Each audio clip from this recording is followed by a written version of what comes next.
Hi, my name is Max Hill, and I will be presenting Hill's Hatchery and Aquafarms. A little background information. What I want to do is start an oyster farm, and I want to have a hatchery and a plant operation. Hatchery is where you spawn oysters and you get them to grow out to adults. A plant is where you shuck, ship, and package oysters. This venture will be owned by myself and sponsored by both my brothers who want to be in on it. As you can see, this is what I would plan to do, would be a floating rack system. Oysters in this system tend to be saltier and have more flavor, so I'll create my own brand and my own taste. My location will be Chincoteague, Virginia. This is in the waters of Maryland, and here is known for the saltiest waters, which creates a salty oyster, which is more palatable. I want to have 100 acres of land.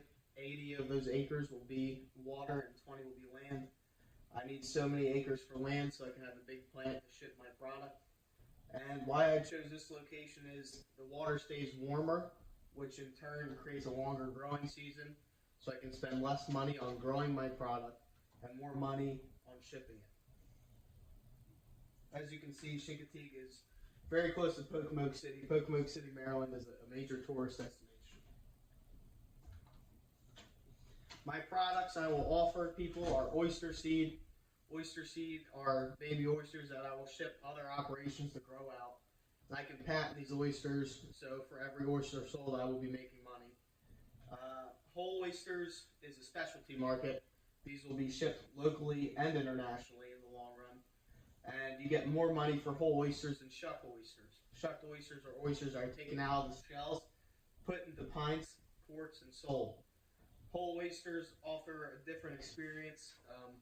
Each oyster, I should say brand, has its own flavor. I'm trying to create my own.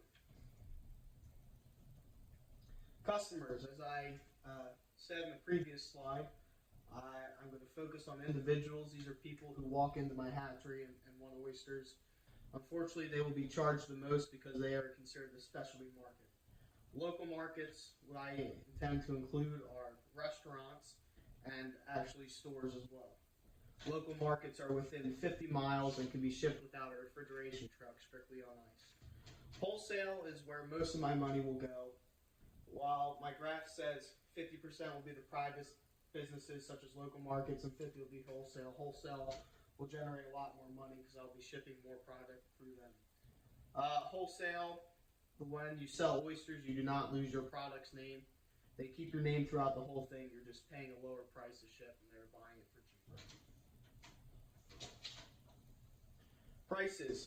So $50 for a 100-count whole are oysters that are not shucked that intend to be eaten raw.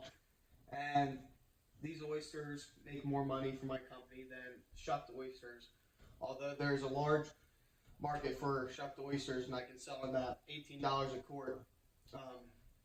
Most people like these oysters for stews and sauces, and you get away with less strict regulations on these because they are not eaten raw. You cook these.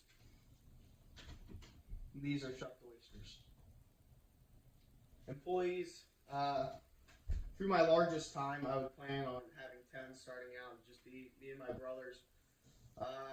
In that sense, I would have a payroll of about $400,000 a year for my 10 employees.